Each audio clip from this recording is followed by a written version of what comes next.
the beginning of our spring initiative, which is basically just increased enforcement in the Boston Common and downtown crossing area, along with a co-response from the city to give basically a services or sentences type of offer to certain individuals, and that's just to take that like very, very entrenched population who have been offered services and help many, many times, and they continue to refuse. So we're trying to give them like a little bit of compulsion to try and get them to get the help that they need. And in other cases, we're also doing what's called the Section 35 processes, and that's when you have the inability to care for yourself, or make decisions that that are not helpful to your health and welfare, to basically adverse decisions against your well-being. So we're doing that type of stuff. So one thing we will definitely be aware of is any displacement, which there might be, but we're going to make sure that we kind of monitor any displacement issues.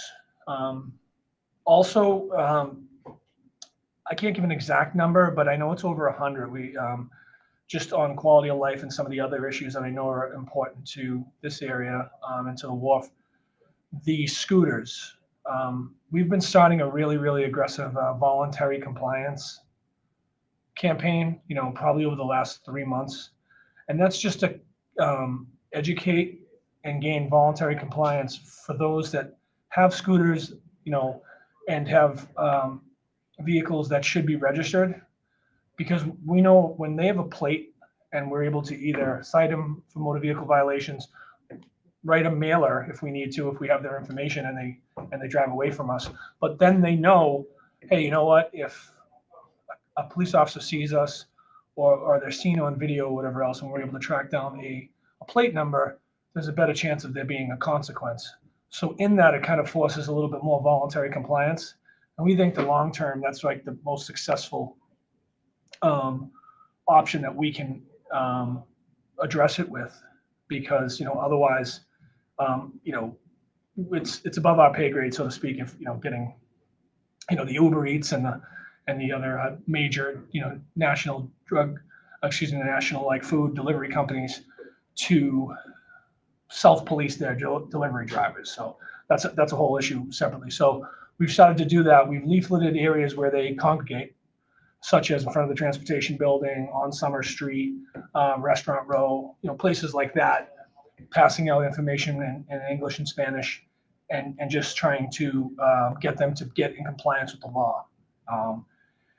And now that period is kind of passed and the nicer weather coming, we're going to actually start into enforcement mode a little bit more aggressively. So over the next month and a half to 2 months, we'll have the auto theft task force, who also deals with the scooters and that type of stuff, down here at least once or twice a week, conducting enforcement. It's part of the spring initiative, but it's larger into the whole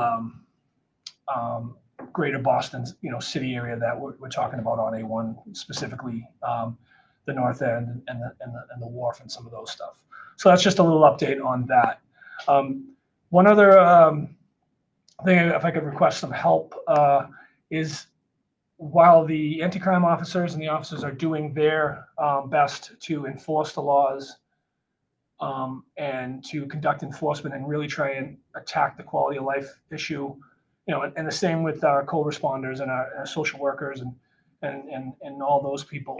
I've been trying to just take the other tasks on of certain, environmental engineering fixes. We put some barriers in front of doorways of vacant commercial properties to limit the congregate drug use in the empty doorways and things like that. Because we know once you're dug in there, it's a lot harder to get them out. But in addition to that, we've tried to program the space, specifically that Brewer Fountain. And I know this is not the Wharf area, but that Brewer Fountain and the downtown crossing area and the Brewer Plaza and some of those spaces. But there is some synergy and connectivity that kind of exists between the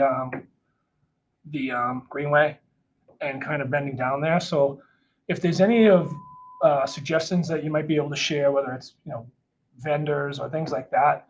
We're just trying to program that space so we can fill it with positive activity. And, it's kind of a domino effect, negatively or positively. Like there's a positive domino effect if Downtown Crossing and all those places are much nicer, the Wharf will be even more nicer, and so on and so forth. So if anyone has any information or vendors or things like that, if they want to pass it on via email or whatever else, we'd be grateful. I've been negotiating with jugglers and leather bracelet makers, breakdance groups, you name them. So we'll take anyone to fill that space as long as they're not someone doing crimes and quality of life issues. So, Captain, I don't know if you can hear, but I would certainly recommend that you talk to the folks at WS Development who are working over in Seaport. Yanni Sippis and that crew, they do a fantastic job at programming all sorts of activities over there, and they might have suggestions.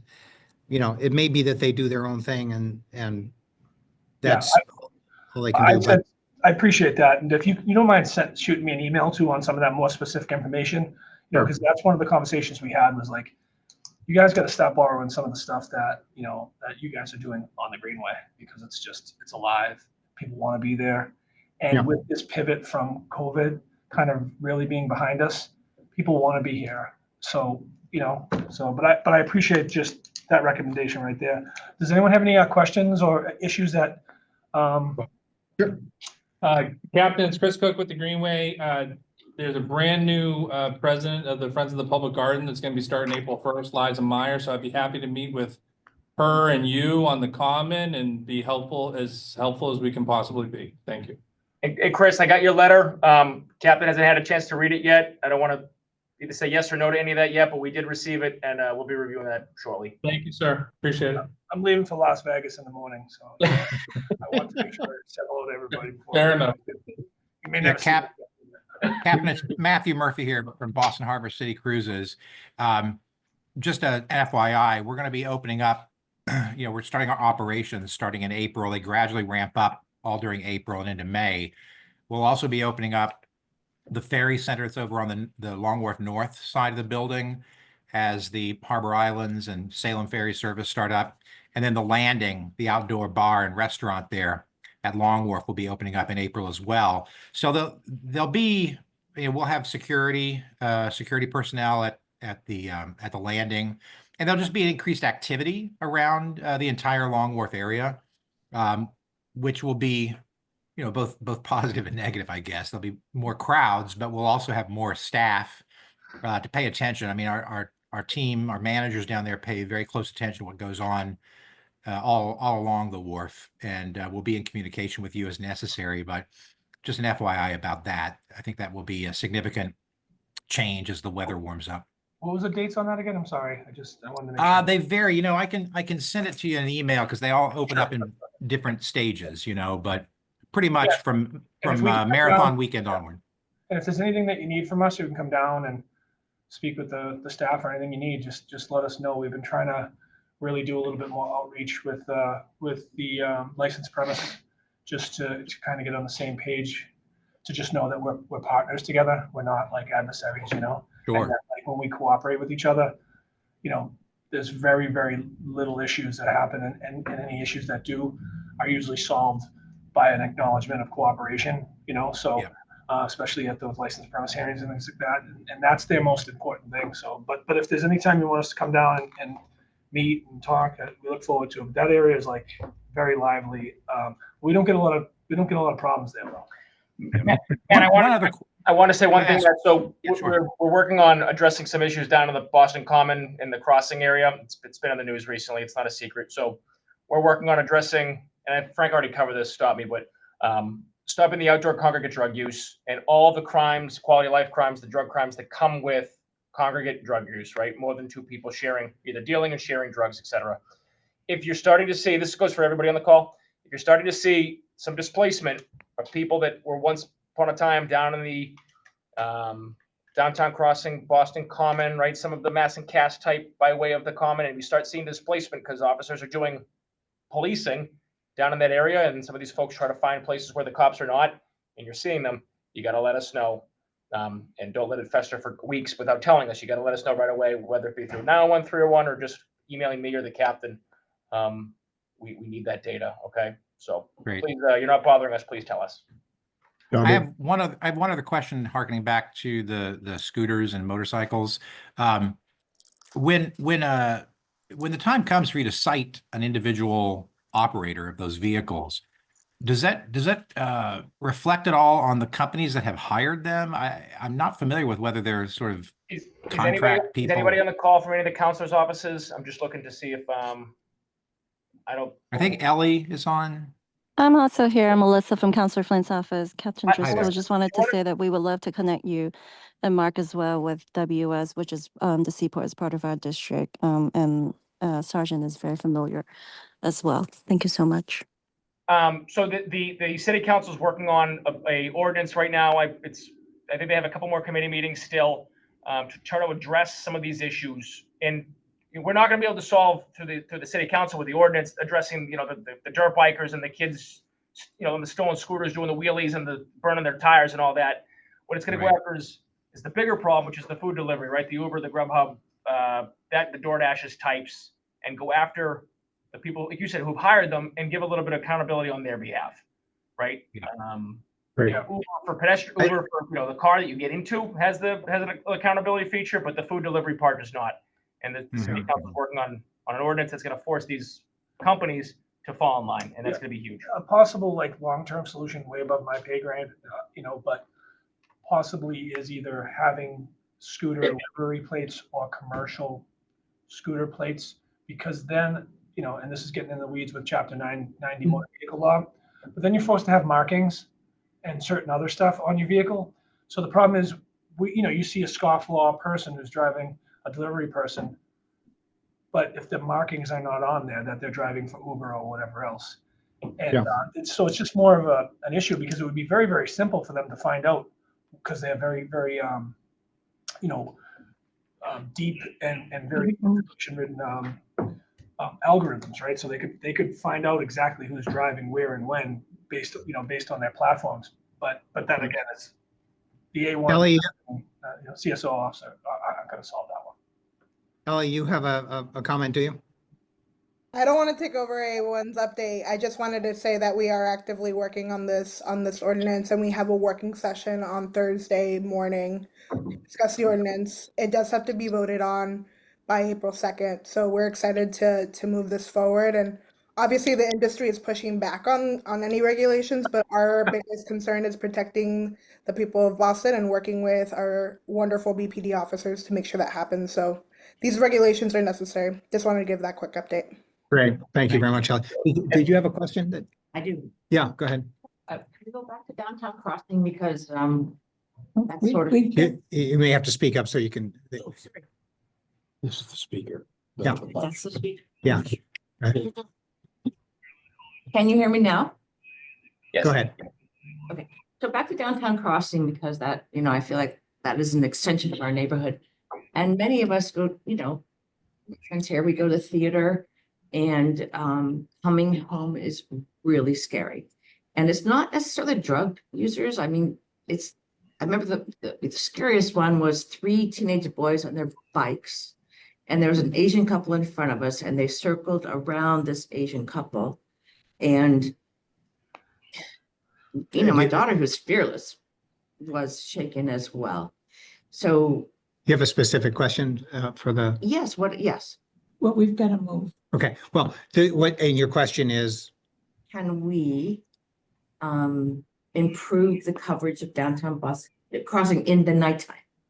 Great. Do you want to address the question of nighttime coverage in the downtown crossing area? For the next little while, you're going to see an increase in both uniform and non-uniform officers in that area as part of this kind of whole of government approach to address some of these problems. That the fear of crime is something that the commissioner really hits on. One of the things that we've done, and the cabinet did a great job working with the lighting department, was to get all of our old burnt out lights and dim street lights replaced with ultra bright lights. If you've walked down there recently, down Winter Street, Bromfield, Temple, Washington Street, it's much brighter. It's night and day, really night and day difference. With the lighting down there. So that's something that Catherine worked pretty hard with lighting to get done pretty quickly. So we're working on it. We hear you. Bear with us, but we're making a huge dent in this. Great. Thanks for the question.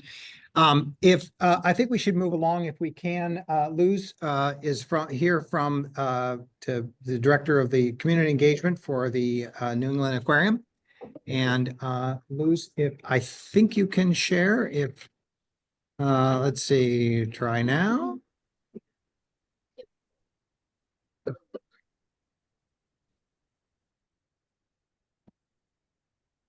Don't you love it when it works? All right.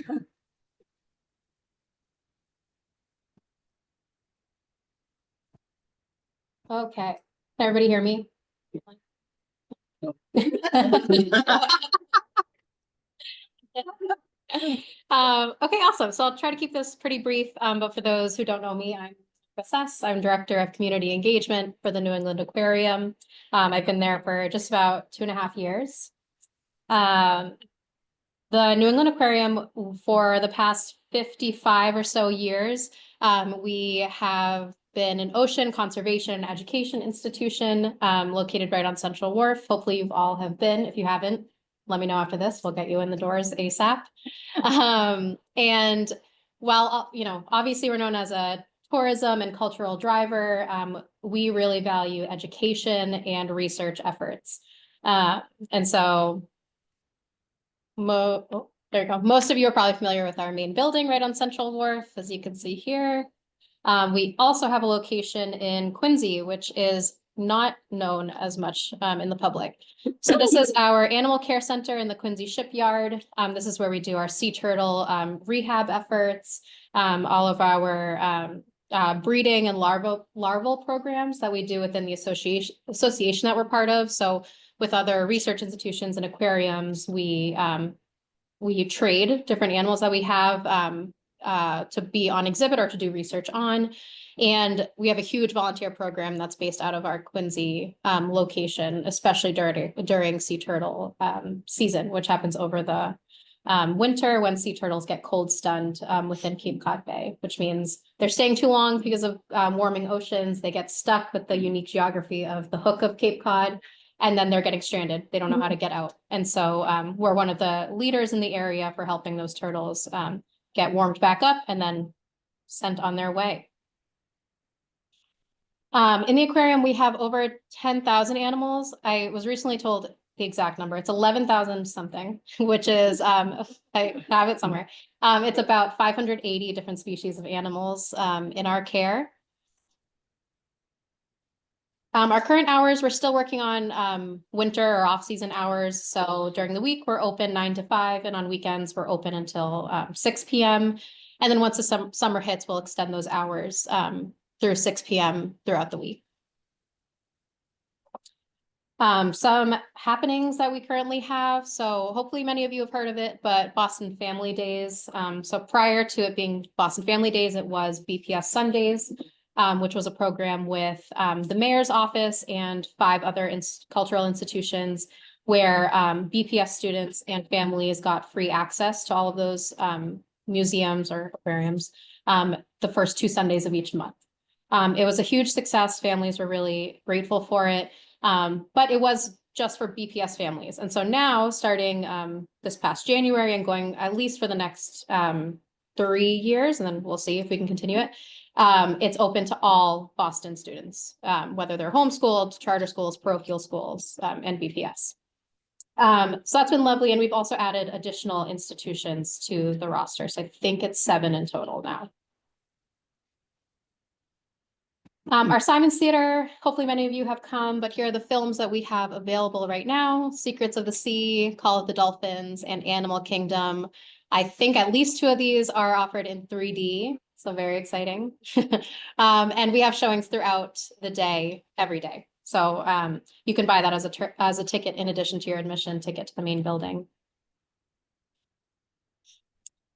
We also offer free public lectures 9 months out of the year. And so these are funded by the Institute for Educational Opportunities that are free to the public. And I just recently within my portfolio of work took this over this year. So I'm really excited to kind of reimagine it a little bit, weave in some cultural, history month programming. So Women's History Month, Black History Month. And I'm really excited to see this programming through. So our next one coming up is actually on Thursday, if anyone's available. We'll be featuring Gabriella Ochoa and Rafid Shidki, who are both fellows within our MCAF program, which is Marine Conservation Action Fund, which is a small grants program where we help fund leaders globally in different countries who are doing ocean conservation work. So rather than flying in and doing the work for them, we are supporting them with resources so they can have bigger capacity to do the work they're doing. So these two are specifically working on shark conservation in Honduras and Indonesia. So that should be a great event. And again, it's free to everybody from the public. So you can go to the website right at the bottom if you want to learn more. Lastly, please follow us online. We're constantly putting out some great information, sharing these events that we have going on, especially now that it's warming up. We'll have some, new things we'll be announcing in advance of our busy season. Our beer garden will be opening on our patio again. So should be some good stuff happening. So please stay in touch.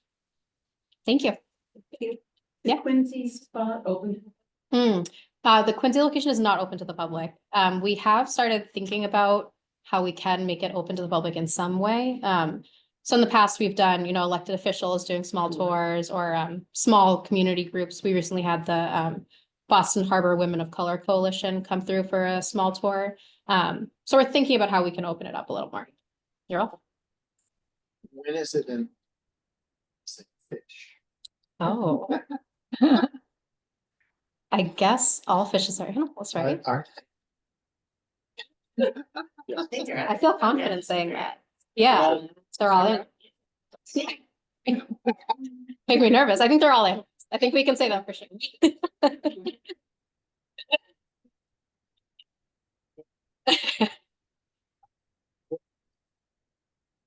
If we have questions, we should, but I'd just like to say that the aquarium is a treasure.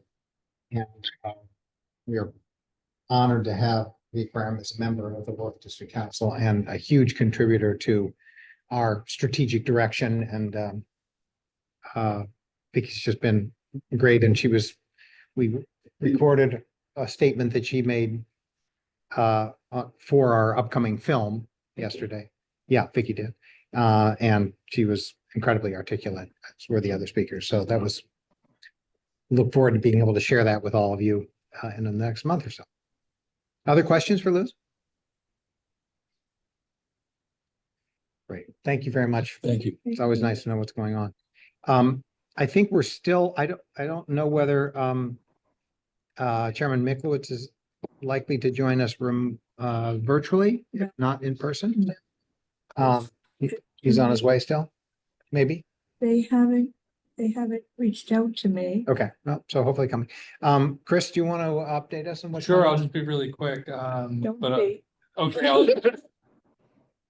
I got a tight 10. So very quickly, I'd be remiss if I didn't say that this was a very good presentation, but part of the benefit of having folks like Vicky and the aquarium team right next door is that we also get exposure to people like Luz, who does a lot more work beyond just the aquarium. You're really a leader for building an inclusive waterfront along with Kathy Abbott over at Boston Harbor now. And so I just think the work of the Wharf District Council is really buoyed and supported by these anchor institutions of these nonprofits. And you do so much work that doesn't relate to those 11,000 and some change animals. You worry about the animals that live in the buildings next to your building too. And just really, really grateful for your leadership in that. You're a great partner to the Greenway. Few updates. First off, our food trucks are back on April 1st. So we're very, very excited about that. So please go out and support them. We're really excited about the lineup. You'll see the press release shortly. Our drinkeries are opening up around Patriots Day. I say around because it's always weather dependent. If we have a really, really wet Patriots Day, they may not open. There will be, for those who haven't been through this experience before, there's a lot of construction fencing that's going to be going up around the Rings Fountain. It's totally normal. It's just to make sure that our maintenance crews are safe. They actually have to get into the rings fountain in order to make sure that it's all ready for the year, make sure all the mechanicals are in place. There's been no damage over the winter. That way we can ensure that we have it operating at its full capacity. That whole process is pretty intensive. It takes a few weeks, again, weather dependent. But we are going to leave the fencing up for a little bit longer because that entire area hasn't had a good scrub in a while. So we're going to do some extensive power washing out there. The food trucks leave some good residue over time, and we want to make sure that it's looking as good as possible. I did want to announce for 2026, we have a lot of really interesting historical markers and other visual elements in the Greenway engraved, especially throughout the wharf. That has all got worn down over time. So as 2026 is a big tourist year, we're going to make sure that we remark all of those, and so that it's as legible as possible, making sure that people who are visiting the city to get the history, get exposure to all that wonderful interpretive signage that's out there that some people worked so hard on when it was getting designed. And then lastly, I wanted to remind people, in case you're down in the Chinatown area, we will also be having a pretty significant construction project in the Chinatown area. The very wonderful stream bed that's a visual element of that park. We have to go through a waterproofing project down there. So you'll see some scaffolding up there at the beginning of the season, but we will absolutely get it down in time for the very hot summer because that's a very important resource for that community. And last but not least, we'll be coming back in April for our programming and our public art preview, if that's all right and acceptable. And we will be previewing it for our board on Tuesday. So, right, Jenny? Yeah, exactly. Yeah. So I strung it out as much as I could. That's great. Yeah. The information. People don't really know it's there. Is there any way that you can communicate that people should Look down. look down? Yeah, no, I actually think when we do it, we should send out a press release so people notice it, but I think it'll actually jump out. I remember when it was much more legible than it is now. It's super easy to walk past all those markers right now. It's not going to be cheap. So I would ask board members to support the but I think it's going to be worth it for the year that's in it, it's not just there, it's the north end too. Suzanne is our Wharf District Council representative to the Greenway boards. And she's on my finance. Yeah. They just keep pulling me in. You've been there. Yeah. So I think we should highlight it. It's really well done. So those pieces are really, really well done. So, but even the part that lets you know that you're on Central Wharf, you can't, it's totally illegible now, so like, or you're giving tours, you have to point it out. Yeah, nobody sees it. So it'll be a good project. Great. Do you want to tell folks about the gala in June? Yeah, we're having a gala in June. We're still looking for sponsors. We can get you on we can get you on the invite. Kathy's having a party too. You want to say your party, Kathy? June 12th. Yeah. State of yours, like June 10th. June 9th, I think. Yeah, right. Do you have it? Yeah. Okay. Oh, we have. Is it? June 5th? Yeah, it's in June, first week in June. A lot of stuff going on then. Yeah. Did forget to mention, we are celebrating World Ocean Day on June 8th, Sunday, June 8th. It's right around that time. So that'll be, we're gonna activate our entire property, all of Central Wharf, for, fingers crossed, free admission to the public for the whole day. Activities in the tent by the harbor, on the plaza, so more to come there, and I've been meaning to reach out to you to see how we can engage agreements. That's what. So on June 5th is our gala. We need sponsors and tickets sold for, so come check that out. And then on June 6th, we have Glow, which is also a party. Yes, it is. Yeah, it's a little bit more accessible for you. We do, the Wharf District Council does try to put together a table for the gala every year, so look for folks who want to contribute to that. Ciara, I know that you and Luz wrote a wonderful piece for, what was the publication for? Yeah, so Boston.com reached out to me. It was actually funny because I didn't know she. I didn't know you were gonna reached be out to me. Her name is Jessica, so she reached out to a few people in my office as well, neighborhood liaisons, to just discuss some major things and emphasize some businesses and things that we would do as like a perfect day. And of course, I wanted to emphasize like our partnership with Freedom Hall, and the Greenway. I do take some of the fitness classes that are on the free classes, so it was just nice. We got to touch base, emphasize some of the good businesses and the good businesses offer. And I know we got to talk about the aquarium, and I mentioned that as well too. So it was nice. It was a wonderful piece. We're going to be reposting it on our social media and as we will be doing with all sorts of stuff as it comes up, but Yeah, it came out really good. The questions were really vague, but it was nice because like the way she went about it was your perfect day, like if you could do everything in 24 hours. So it's not everything I could get done, but I would love to get it done. And sure. it was just nice because I talk about like how I walk along like the Wharf district and my sister's training for the marathon, so I had to throw that in there, and she runs along this path as well. So it was just nice to like take advantage of like the wonderful resources we have. Yeah. So I was just really happy with it. I did laugh because you said you would be with people, and I was like, I would be alone. And it was like, she loves solitude. I'm like, man. Oh my God. Yeah, no, Oh, like, no. one of my family members, sisters, cousins, someone like you probably won't really see me alone. Unless I'm running to another one meeting. Yeah. Yeah. It's a very nice piece. Yeah. I have a question. Yes. Patrick Leon, if you don't do social media, how could you see your face? My communication good is gonna add it in my newsletter. I know that's not really, but if you were subscribed to me. It's next to Starbucks. Yeah, or just. So on the website, if you it's go through the boston.com. doors where Yeah. the flag is, 30. it's 30 Rose Wharf. So are you in the area? Or-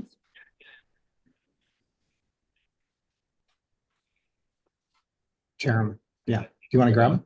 I'll go down. Yeah, great. Thanks, John. Okay, great. John's going to go down. Oh, I know Kathy's down there too. Oh, is she? Okay, good. Poor Kathy's been sitting down there Oh, well. waiting for, so. We'll, thank you. We'll probably come back to this after Chairman Miklowitz has had a chance to join us, but we're gonna, after that, let Suzanne talk a little bit about some wonderful advancements that we have been making. I'm gonna say this as if anybody cares about our website. No one cares about anything that anybody is doing to anyone's website. Let's face it. However, yeah, it is. Thank you.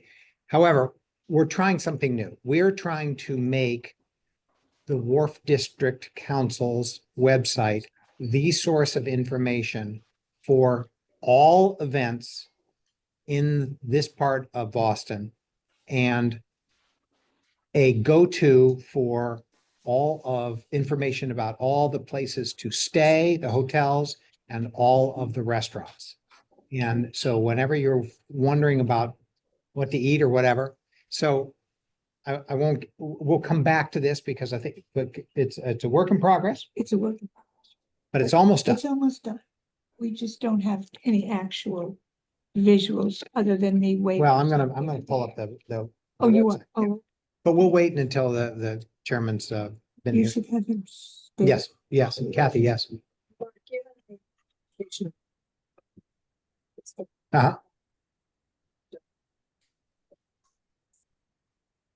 Happy to. Absolutely. And I think we're actually scraping your site. Chairman, if you come over here. Yeah, we're that is the intent. It's a little bit manual, but. Would you like some water or something? Yeah. It's cool. It's. Eric, could Would you grab a cup of water? a cup of water? Yeah. Welcome. Thank you. Sorry, I'm late. Not at all. Played around with technology for a while, and so we're get to see more. Oh, good. Thank you for joining us. We've had the honor of having Chairman Miklowitz join us a number of times, and it's always great to hear what you're up to. So tell us what's going In on. fact, every year. Yeah. Thank you. Sorry, well, technical difficulties. Sorry, about that. Thank you for having me. Sorry, I was a little late. I'm just doing budget meetings right now. We're in the midst of it. Typically, our budget comes out from House Ways and Means on the third Wednesday of the year. So April 16th is when we're doing it. And so it's we're like right now in the middle of like all these meetings, and some of them run a little long, and it gets a little backed up. So I apologize for being late, and thank you for having me. As you have in the past, it's always a pleasure to be here and to give you just maybe a little update on what we're working on. And for me, as I was just alluding to, it's all about the budget right now. And every budget that we deal with every year, this being my 7th as Ways and Means Chair, I like to reference that they're like snowflakes. No two are exactly alike. They all have their different challenges, and that this is definitely a unique year with that, because I think it would be a difficult budget year if the world was a normal place, or government was in a normal place. Basically, just because it's not that we haven't had growth over the last couple of years on our revenues, but we've had some ups and downs. We had a large revenue growth post-COVID. We went about 30 straight months above our benchmarks, and then we had a dip for about 9 straight months of being below our benchmarks. Well, now we're kind of back on the upswing a little bit. The last couple of months have been very positive, but because of that slow growth, this being the second year of what I would call a slower growth year, there's definitely some fiscal constraints and fiscal challenges that we are confronted with. And, so we're in the midst of going through that. But then when you do all that and you throw what's going on in the federal government on top of it, whether you agree with the situation or not of what's going on, it is creating a lot of uneasiness and uncertainty. You may agree with a DOGE process. You may agree with cutting the federal government needs to be cut. It's too bloated. You can agree with that, but the process of the way it's being done, I think, is what's creating a lot of uneasiness and uncertainty for a lot of folks that rely on, whether it's the federal, state, or municipal government, to help, to help with whatever services they need. And so we are kind of trying to navigate through that right now. One day it's tariffs, the next day it's DOGE, the next day it's Medicaid's been cut by $2 billion. A lot of it's moving fast and furious, and you don't really know what's real and what's not. I think I saw on a graphic on somewhere on one of the news talk shows last Friday, was basically like Monday, this is where the tariffs were. Tuesday, this is where the tariffs were. Wednesday, this is where the tariffs were. Thursday was where the tariffs. And now here we are today on Friday. And every day was a different day. And it ended up being 0 at the end of the day. It ended up being nothing had moved and nothing had changed. And we're delaying it now till April 2nd, supposedly, the tariffs on Canada and Mexico. So that's the world we're living in, and try to navigate through that. What we've tried to do from Ways and Means, and what we're working through right now, is just to try to cut the noise out, stay focused, try to build the budget the best way we can that provides the services to our constituents that, like I said before, rely on them, and make sure that we are thoughtful, but be ready to pivot if necessary. If we get a $2 billion cut in Medicaid, that's going to be a completely different budget circumstances than if we don't get a $2 billion budget cut in Medicaid. But we have to be ready to go if we have to in that direction.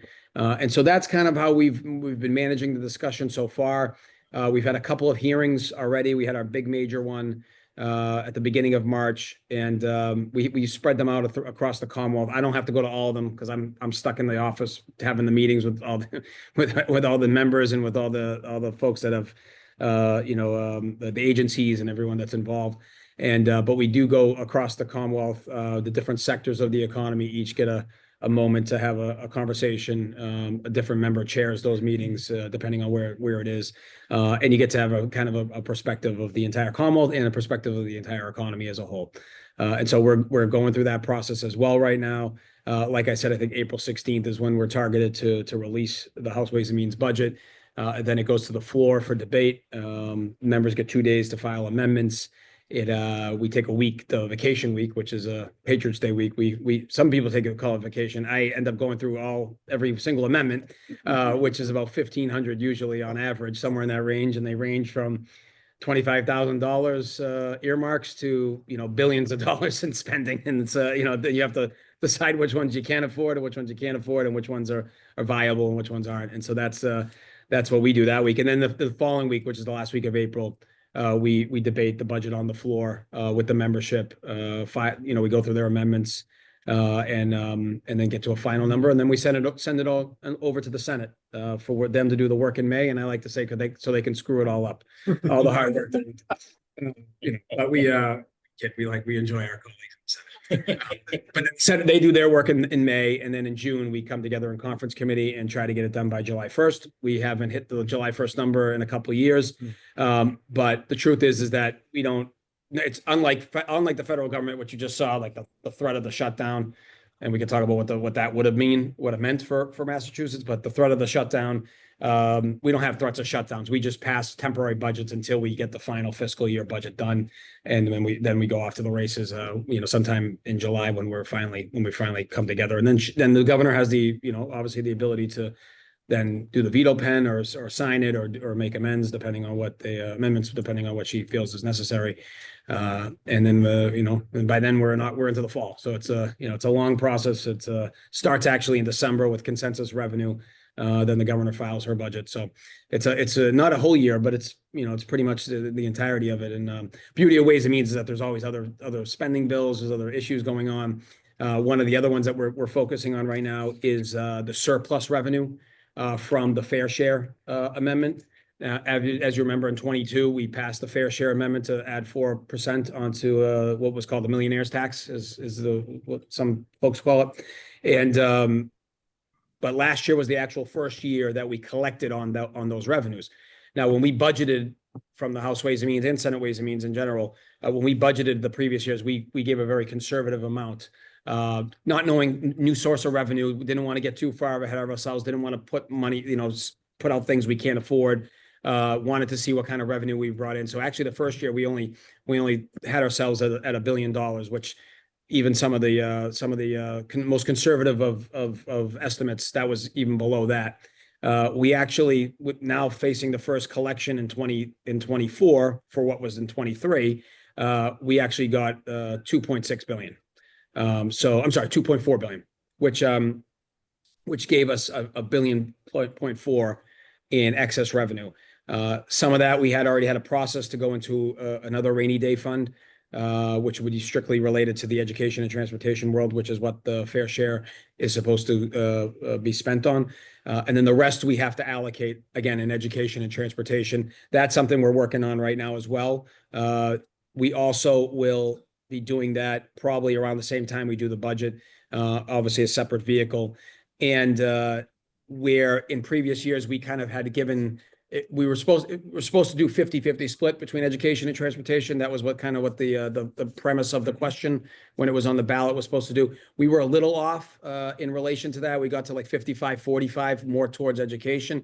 Education was more ready to go in terms of initiatives that had, there was needing funded. Transportation is such a broad discussion, and it's not as simple to nail down in relation to that. But with this excess revenue, we're going to try to rebalance the scales and get it back to 50-50 when it's all said and done by putting in more money for transportation, which, in some respects will be for the MBTA, the RTAs, which obviously are from a statewide perspective.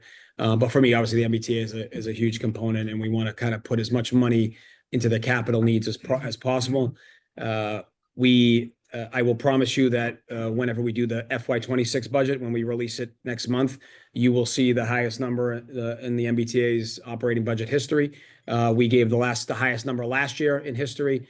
Reason why we're saying that is many reasons, but one is we know how important building a 21st century transportation system is to our economy, to our growth as a Commonwealth and as a city. Two, we have been lacking in that for, I would say, a generation. In essence, really since and this is relevant to to where we live, but really since the late 90s when it was decided, when the federal government shut the spigots off on the Big Dig, and we started putting the whatever debt we had, we started putting it on the MBTA to finance the remainder of the Central Artery Tunnel project. Ever since then, because I grew up taking the train every day, and the train I took every day was reliable, it was safe, it was clean, it was in good standing. I graduated high school in '96, so I stopped taking the train as much at that point in time, and ever since then, it kind of was starting. I was always heading downhill, and I point to that shift of moving of the debt services onto the MBTA, and we're actually still paying for those debt services in the budget today. It's one of the most frustrating things. It'll be my 7th budget, but because of the bond covenants, I can't move. When we had good times, I wanted to draw more down because I wanted to get this Central Artery debt, because obviously I lived through the entirety of the construction project.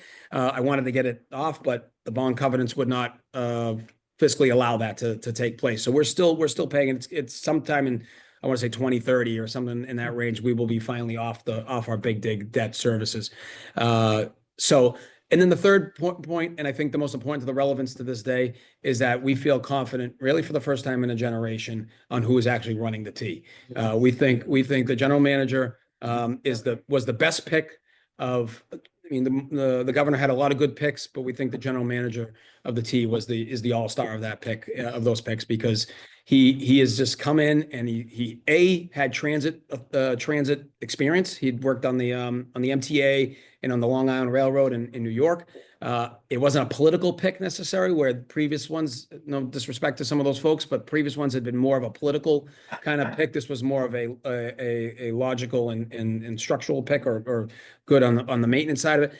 And he's gone in and he's not been shy about the challenges that we had. He's gone after the slow zones. We've virtually eliminated them under his tenure.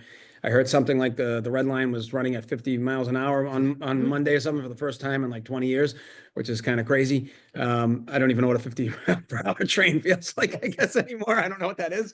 Yeah, right. But it's safer now. You know, even in the last 2 or 3 years, it's going to continue to get safer, and it's going to get more reliable. And I think by us this is the moment from our perspective to invest as much as we possibly can and push the envelope and push the needle and get us into at least the 21st century, even though we're 25 years in now, get us into something that's a more modernized system. And so you will see that focus even more so continue to happen in this next budget go around when we do this later in the spring. So Maybe just make a comment. Yeah. So when I saw he was the person we had because all railroad sort of intense fun. Yeah. What? Yes. No, I mean, he's no one's perfect, but he is as close to being perfect so far that I can say. And I've dealt with a lot of agency heads and commissioners and things of that nature. So I take the good, you take the good with the bad. There's a lot more good with him than there has ever been bad. And I'm very thankful that being a city kid my entire life. I mean, the T has been an embarrassment, and being a state rep and being an elected official here in the state, the T has been an embarrassment in my adult life, and I feel like it just slowly kind of has gone, it was deteriorating, through the 2000s. And I like that where we're heading. I feel like I want us to be a part of that fix, in terms of from the legislature standpoint, which is why I think you're seeing us, invest as much as we are right now. Not perfect, sorry, but Yeah. No, I was concerned that it seemed it was being deteriorated so much that people were just trying to force it into privatization at some point. It seemed like that's the direction some folks wanted to take it. We're heading back in the opposite direction now, and I'm very confident, which I think is why, like I said, you're seeing us put as much money as we're putting on the table and investing in it. Convincing my colleagues outside of Boston isn't always easy to do that. They look at the T as kind of albatross around their necks, because they don't necessarily gain as much of the service. But I think for Boston in the Boston area, from an economic standpoint to grow, we have to be on par or, in the ballpark of other transportation systems in major cities. And as Boston goes, so goes the not just the Commonwealth, but New England as a whole. And everyone needs, sometimes they need to hear that more than not. But yeah, it is. Yeah. I mean, Park Street to Boylston Street was the first train, underground train line. But it's the oldest underground train line. Yeah. Yep.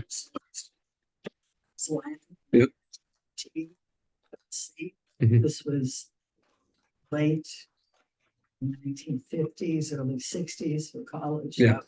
Yes, there's been a change. I will say the blue line is still the most reliable line of the four, has historically been even in the downtimes. One thing we are also working on, and I've talked to the general manager about this, and I think it's something we want to push the envelope on long term too, is a reliable inner harbor service, and that obviously affects right here, and something that people can use as an alternative to whether it's driving or taking the train. You can guarantee that you will be able to get harbor service, and it not just North End, East Boston, or vice versa, but also Charlestown, Seaport, the Garden, and then a little bit outer, and in terms of like Winthrop and then on the other side Dorchester and things like that. But I'd like to see something that's more regular. They do it in New York City. I mean, they do it in a lot of cities. Quincy too. Yeah, I'm sorry. Yep. I mean, there is service, but it's not consistent. It's not reliable. It's sporadic. I mean, Hull and Hingham, those are working and stuff like that. But it needs to be something inner harbor to give us more alternatives to transportation. I think people will take it if it's reliable. People will take it.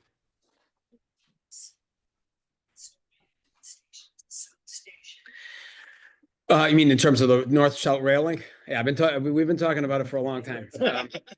I'll tell the story. When I first got elected in 2009, I get asked to go on some radio show, some AM radio show that was broadcasting live. It was a political show on at South Station, and the guy who was running the show was a big north to south rail link guy, and I wasn't prepared. I didn't know that about him, and he brought it up, and I got very defensive at the time. And again, we're going back 15, 16 years ago now.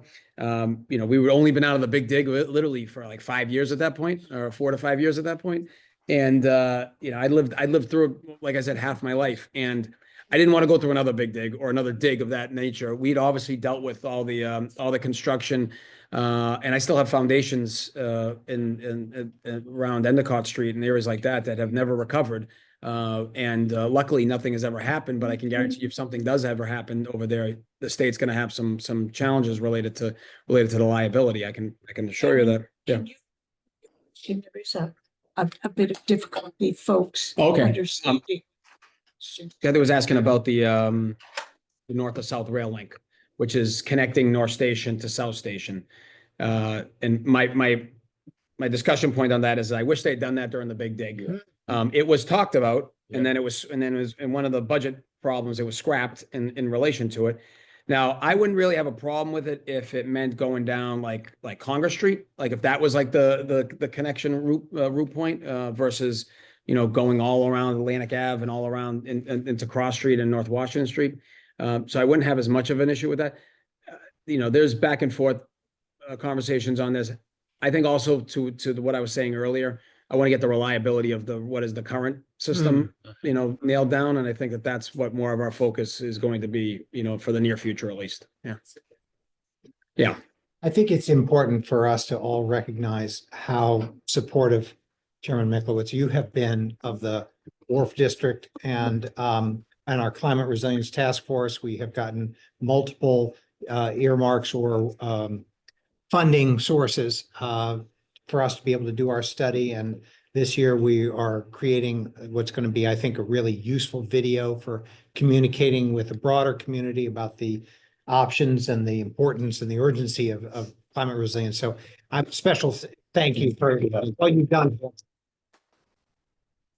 guys did such a good job that the North End folks want to. So. Yeah, that's something. Hey, Cheryl.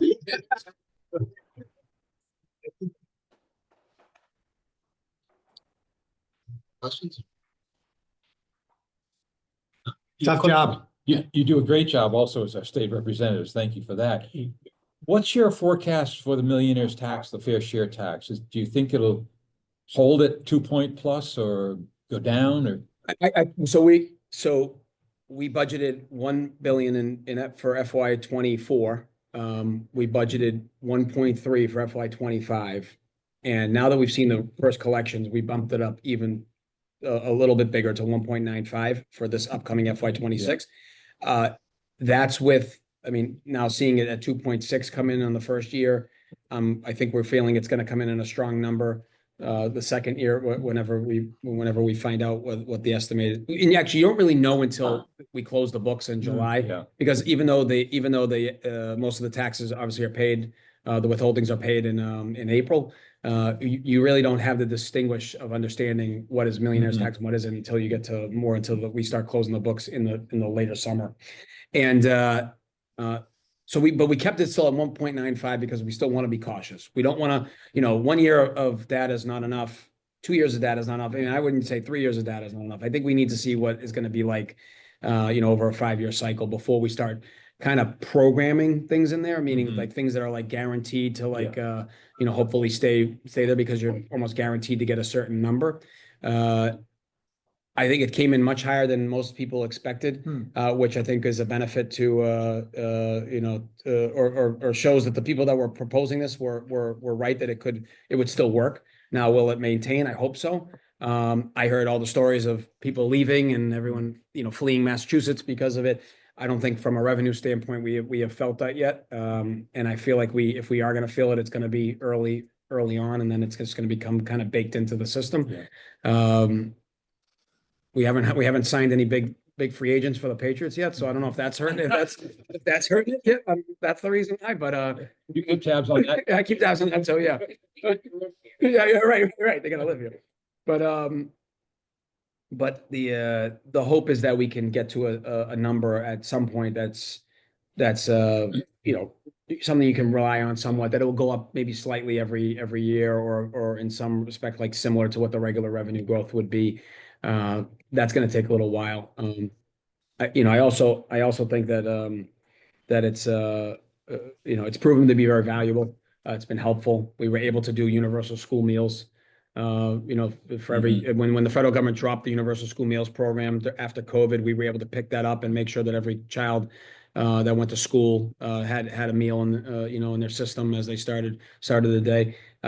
We also did free community college, which is like exploded in terms of people's appetite to get secondary education. Where community colleges enrollment was dropping like dramatically over the last decade. In the last 2 years, it has exploded based off of some of the things that we did. That was because of the millionaire's tax, the fair share. I know there's a lot of, it was a close ballot initiative. It was like 52 to 48. It was very, very close. And there was a lot of people that had a lot of angst about it. I think our job now is just to make sure that it goes to the right places, that it goes to effective places, that it fulfills the will of the voters on it, and making sure that we do it in the right way, that it can, people will want to keep it going. We want to keep it so that these programs are paid for in an appropriate way. So, yeah. To speak to the environment. Yeah, I mean, I haven't really had a chance to dig in on it yet, to be candid. It will go through the process. It's been how many years now since we did one? Five? I would say at least 5. What? The environmental bond bill. The governor filed an environmental bond bill. She filed the transportation bond. There's a number of bond bills that she files usually at the beginning of session, and it takes a little time for it to work its way through the legislative process. But it'll have its multiple hearings. It'll go through from environment to bonding, and then it will come to Ways and Means. I'm really not going to dig in on it until it gets to Ways and Means, just to be candid, because it's it's not real until it gets there.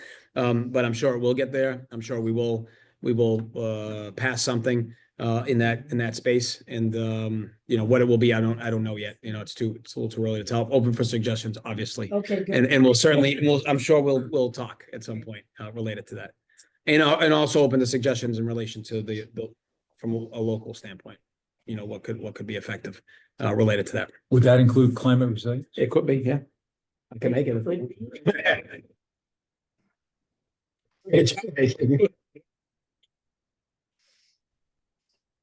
Yes, please. I'm sorry. First, just thank you so much for your diligent effort and great communication about all these important issues.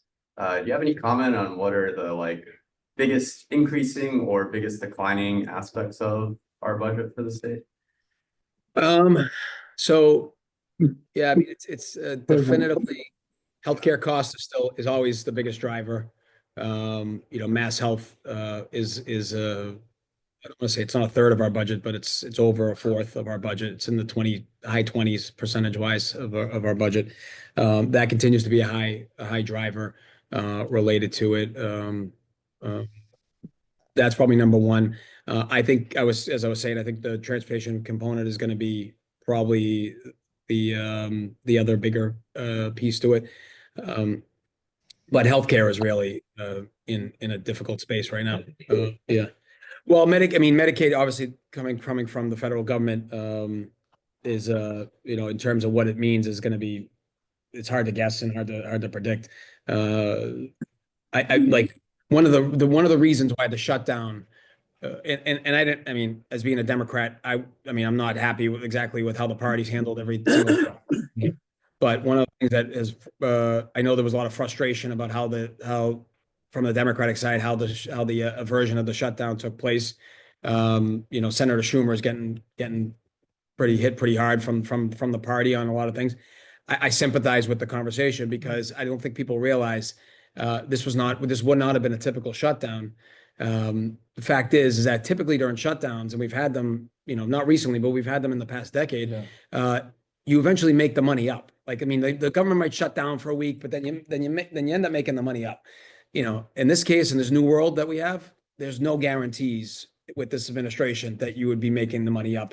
They might just say, "Oh, the government was shut down. We're not paying back any of that stuff," and that could have meant reimbursements on Medicaid right away. Where, like for us in Massachusetts, where we rely on approximately about $1 billion. A month in some respects in reimbursements on Medicaid. And like if we shut down for a couple of weeks, that could have been a huge hole in our healthcare budget. I think that's probably getting away. Well, they made you cuts, through reconciliation and through other process. That's okay. Like in some respects, that's government. I don't have a problem with people, believing that government should be smaller, and I have no problem with. And it's more of there's Congress and there's the administration and then there's the judicial. We believe in Massachusetts that those three branches are important to be differentiated between each other. And in Massachusetts, the governor presents a budget. We debate the budget. We send it back to her. She can then make vetoes, and there's a process to it. It's we have public meetings. We have open dialogue. You can look online and see where a line item was, or where it was in the House, where it was from the Senate, where it was from the governor. There's a process there. The way this has been going on, and what the fear was, if you did a government shutdown, what would that actually mean? I think was real, and so I do sympathize with Senator Schumer's decision. Our senators voted to do the shutdown. I understand where they're coming from in terms of wanting to be the resistance. There's a lot of pieces in this that's going on that I want to be resistant to. But as the Ways and Means Chair, I'm looking at it from a financial standpoint, and I was very concerned about what that would mean if we did allow for the shutdown to take place, and in particularly around healthcare, because I don't know how we can. Listen, we've survived. We have a $9 billion rainy day fund that we've built up. Our bond rating was raised for the first time in a decade, about a year and a half ago. So we are fiscally strong. We're fiscally sound. But that's a huge potential cut that you'd have to deal with.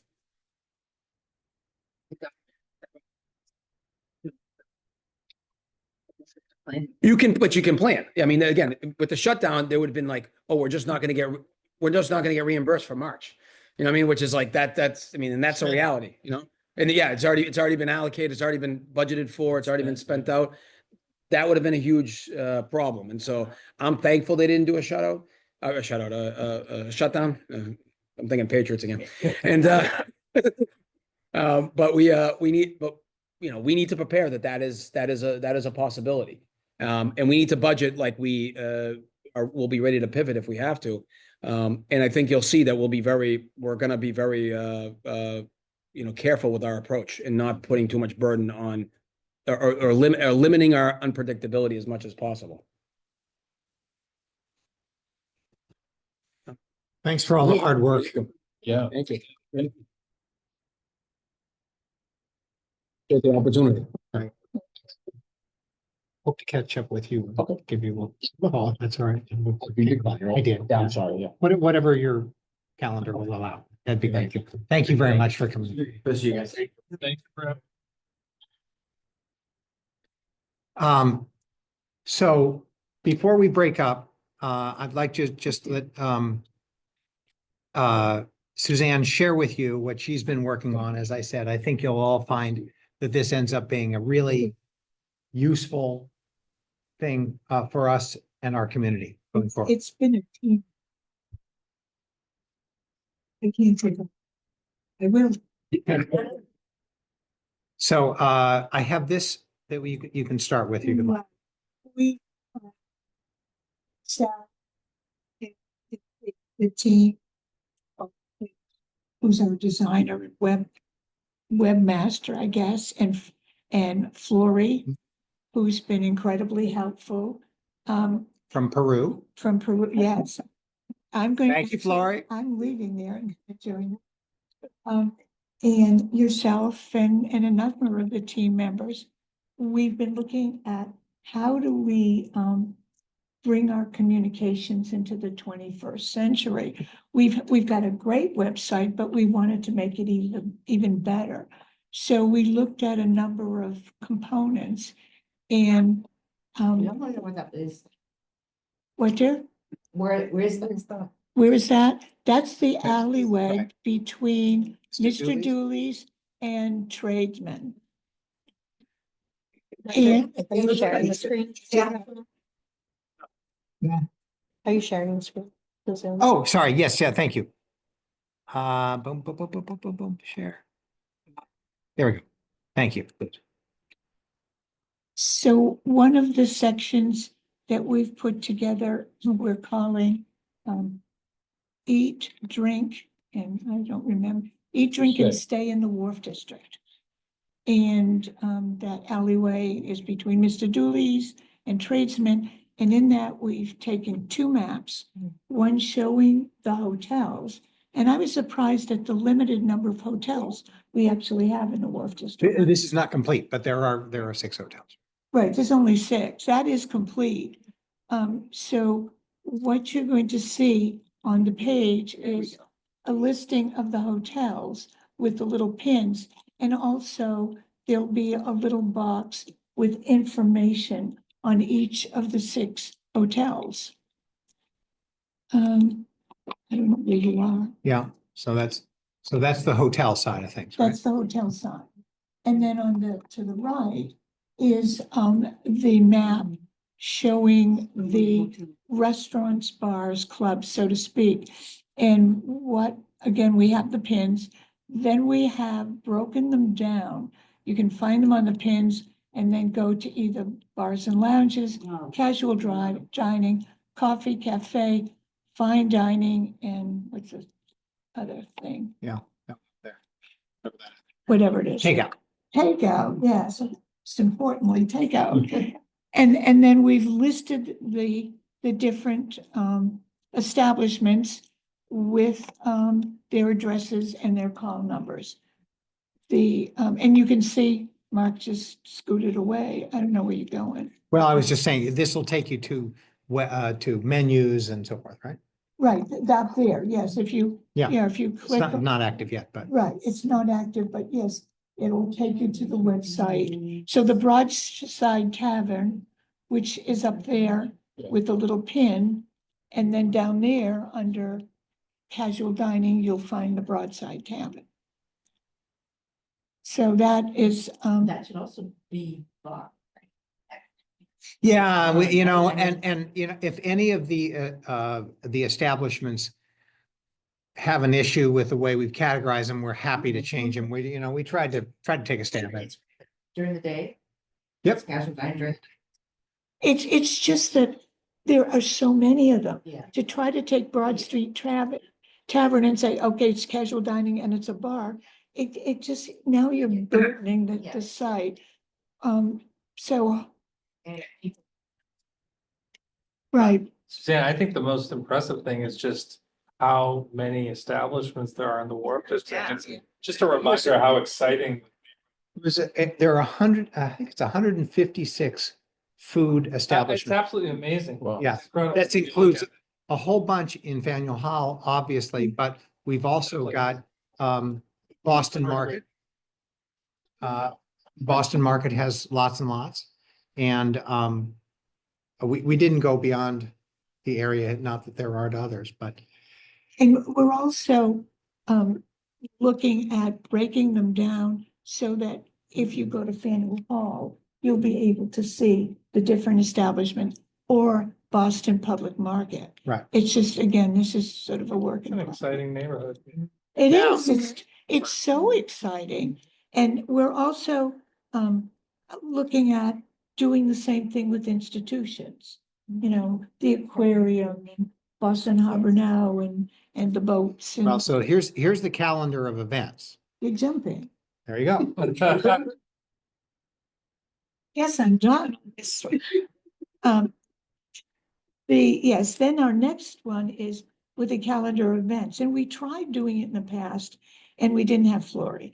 And Flory has made this a workable, functioning calendar where if you will see for the date, the listing, again, it's still a work in progress, the listing of different things that's going on. And we will continue to update this so that you can go and look on the calendar and see what's going on. Okay, so what's the website? Wharfdistrictcouncil.org. Okay. Right, so if you go to our website, you will see, as opposed, yeah, you will see, and you click on and you get information. You will see the calendar, the list of establishments, in addition to the other information that will continue to be on the website. So if you have somebody in town and you say, gee, I wonder what's going on now today that we could take people to. You could say, you know, March 14th, there's paint your partner. What is that? Right. And then you go to that Boston Public, and it takes you directly to the website and the link and everything about it. So it is the only one that is comprehensive, and it is comprehensive, everything from the Greenway to Harbor Now to cruises to all of the hotels. And it is being done, thank you very much, Flory, by her going from site to site and adding it to it. So if any of you can think of any other sources that we should be scraping, yes.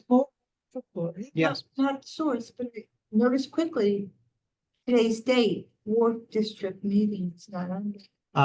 Well, But it you should, wouldn't brand here. Is this Here. yeah, The- right. The meeting is on it. There you go. It's a different color. All right. Can I just say on behalf of the market, Suzanne, Sure. thanks so much to you and Flory and the whole team for this incredible job. I know it's going to be really helpful to the Boston Public Market, and we're really grateful for you including all this detail about us. It's fantastic. Great. We will continue to do that as we go forward. We also want to, Cheryl, do you want to put a plug in for your best of? Yeah, I do. Thank you so much, Mark. Really appreciate it. Exciting times at the market, and there's lots of things I could talk about, but the one thing I do want to mention is that, you know, the market starting a few years ago was really privileged to be recognized by USA Today as one of the top 10 public markets in the country. It's a credit to the market. It's a credit to the city of Boston and all the work all of us are doing. And it's significant because almost every other public market on that list has been in existence for 50 or 100 years. And we're like a baby market. We've only been around. We've been around for, we're still, you know, we're almost a teenager. We're about almost 10 years old. And in fact, this year will be our 10th birthday celebration, and there are lots of great events coming up. But the process basically for 10 Best is that it came out yesterday. We heard it a few weeks ago. It was embargoed. We were able to announce it yesterday. And now basically we need a lot of voting. And that's how it's driven. And really, it's an incredibly competitive activity by public markets all over the country. So you all have been fantastic to us in the past. Suzanne's been wonderful about publicizing this. And Chelsea, who you all know is our Chief Marketing Officer, who's also in the meeting, will be continuing to send over to you reminders about trying to get people to vote all the time. Because I think we'd all agree, you know, it's a credit to the market, but more importantly, it's a credit to Boston and a credit to all of us. And frankly, we do find, I mean, it literally brings people from all over the world.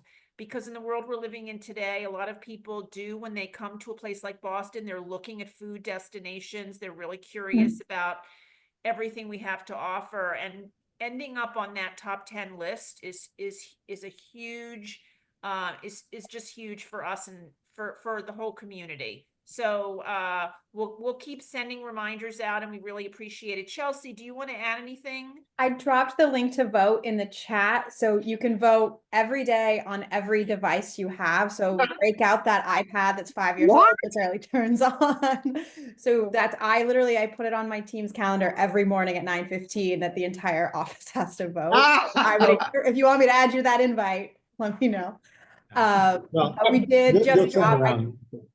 So yeah, we are number 3 right now, which we were number 1 about an hour ago. So I hope after this meeting, we'll be back up to number 1. Well, after the meeting, I will send everybody the, I guess, flyer, which gives the information and the link to vote.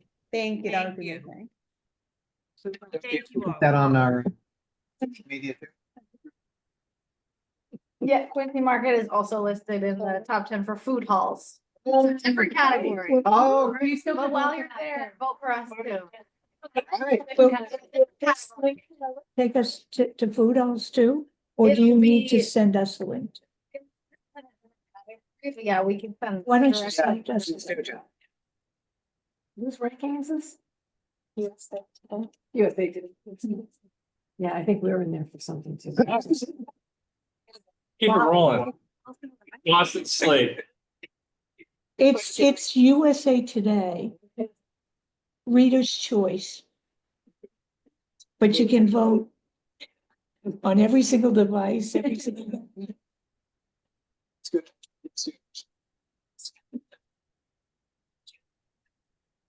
Yes. It will be. Yeah, yeah, Not up yet. So, Maybe. yeah, I don't think it's, yes. Yes. Yeah, so she's got everything out that we have so far. And it's gonna be an effort to keep this, but I think it's really valuable. And again, anybody else that anybody can think of who's having events that should be included in there.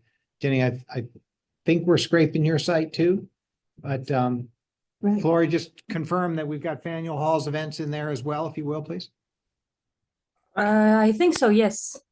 Great, terrific, thank you. But we'd like this to be the go-to, right? I would also just like to add that we are updating the Wharf District neighborhood map and identifying items on it, like the different names of the wharfs and the boundaries in white, so it's in the streets, so it's more prominent.